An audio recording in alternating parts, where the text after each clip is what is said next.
السلام علیکم ناظرین و سامعین، ویلکم کرتے ہیں آپ کو عرب 5 نیوز چینل پر۔ امید کرتا ہوں تمام ناظرین خیریت و عافیت سے ہوں گے۔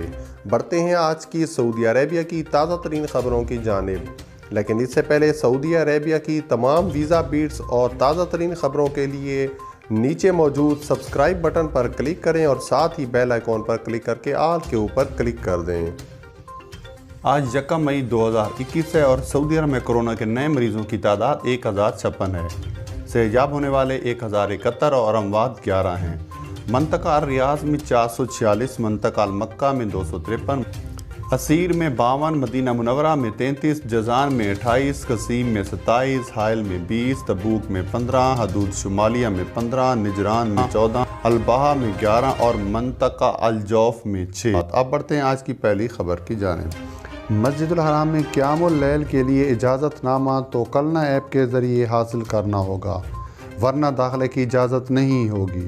رمضان المبارک میں ہر مسلمان کی خواہش ہوتی ہے کہ وہ زیادہ سے زیادہ عبادت کرے تاکہ اللہ کی خوشنودی اور فضل و کرم حاصل کر سکے اور اس کے زیادہ سے زیادہ گناہ جھڑ سکیں۔ رمضان کی ایک بڑی عبادت قیام اللیل ہے جو رمضان کے آخری عشرے میں ادا کی جاتی ہے۔ اس عبادت کی بہت بڑی فضیلت ہے۔ اس حوالے سے خوشخبری یہ ہے کہ سعودی حکومت نے قیام اللیل کی نفلی عبادت کی اجازت دے دی ہے، تاہم اس کے لیے توکلنا ایپ سے اجازت نامہ حاصل کرنا ہوگا۔ وزارت حج عمرہ کی جانب سے خصوصی بیان میں کہا گیا ہے کہ مسجد الحرام میں رمضان شریف کے آخری عشرے میں قیام اللیل کی عبادت کرنے کے خواہش مندوں کو توکلنا ایپ کے ذریعے پرمٹ حاصل کرنا ہوگا۔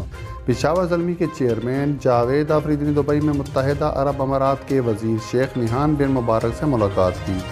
ملاقات میں دو طرفہ دلچسپی کے امور پر تبادلہ خیال کیا گیا۔ جاوید آفریدی نے کہا ہے کہ شیخ نہیان بن مبارک پاکستان سے محبت کا جذبہ مثالی ہے۔ ملاقات کے دوران شیخ نہیان بن مبارک نے پاکستانیوں کے نیک خواہشات کا اظہار کیا۔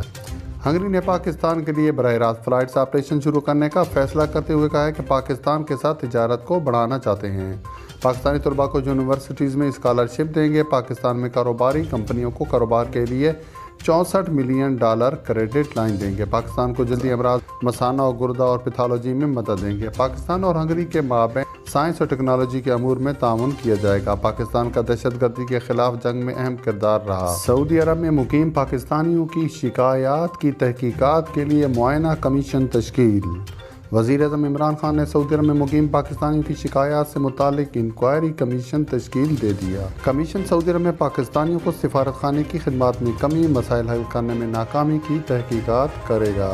مزدوروں کی جائز کاموں میں تاخیر اور بدتخوری کی تحقیقات بھی کی جائیں گی۔ اعلامیہ میں کہا گیا ہے کہ کمیشن سعودی عرب میں پاکستانیوں کو سفارت خانے کی خدمات میں کمی کی تحقیقات کرے گا۔ معائنہ کمیشن مزدوروں کے جائز کاموں میں تاخیر اور بدتخوری کی تحقیقات کرے گا۔ شکایات سے متعلق ویڈیوز یا دستاویزات بھی شیئر کی جا سکتی ہیں۔ واضح ہے کہ گزشتہ روز وزیر اعظم عمران خان نے سعودی عرب میں پاکستانی سفارت خانے میں مزدوروں کے ساتھ بدسلوکی پر پاکستانی سفیر کو معطل کر دیا تھا۔ انسپیکشن کمیشن کو معاملے کی تحقیقات کا حکم بھی دے دیا ہے۔